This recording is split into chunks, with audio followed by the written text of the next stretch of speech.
हर हर महादेव, जय बजरंगबली।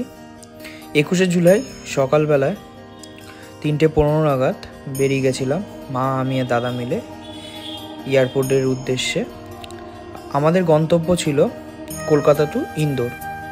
কোথায় যাচ্ছি একটু পরে বলছি, ইন্দোর থেকে আরেকটা জায়গায় আমরা যাব।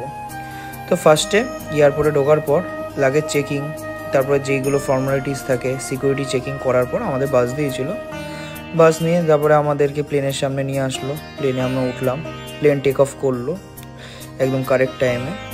কি সুন্দর লাগছে আমাদের কলকাতা শহর, তাই না?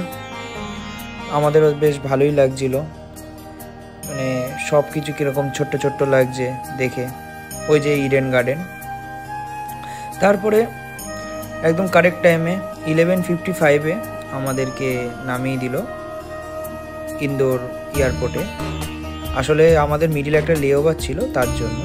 এই যে ইন্দোরে লেখাই আছে welcome to Indore, the cleanest city of India. তারপরে আমাদের যে গাড়িটা আমাদেরকে নিতে এসেছিলো, সেই ড্রাইভার দাদাকে বলা হয়েছিল যে দাদা খুব খিদে পেয়েছে, সেই সকালবেলা বেরিয়েছি, কোথাও একটা দাঁড়াও। তো একদম ইন্দোর এয়ারপোর্টের পাশেই দাঁড়িয়েছিল। তো আমরা চা নিয়েছিলাম, পোহা নিয়েছিলাম আর প্যাটিস নিয়েছিলাম। ওরা পেটিস বলছিল, কেন জানি না এরকম বলছিল। আপনারা যদি জেনে থাকেন আপনারা বলবেন। তো বেশ ভালোই, দুটোতেই দেখলাম যে ওপরে সেও ভাজা আর ঝুড়ি ভাজা চানাচুর টাইপের কিছু একটা দিয়েছিল ওরা। না খেতে বেশ ভালোই ছিল।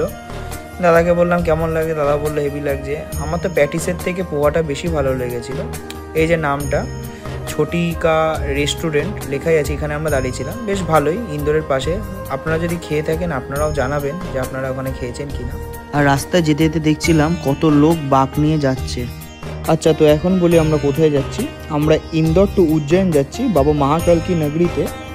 তো ছোট ছোট করে খাবারের ভিডিও আর ঘোরার ভিডিও আসবে, তো দেখতে থাকুন।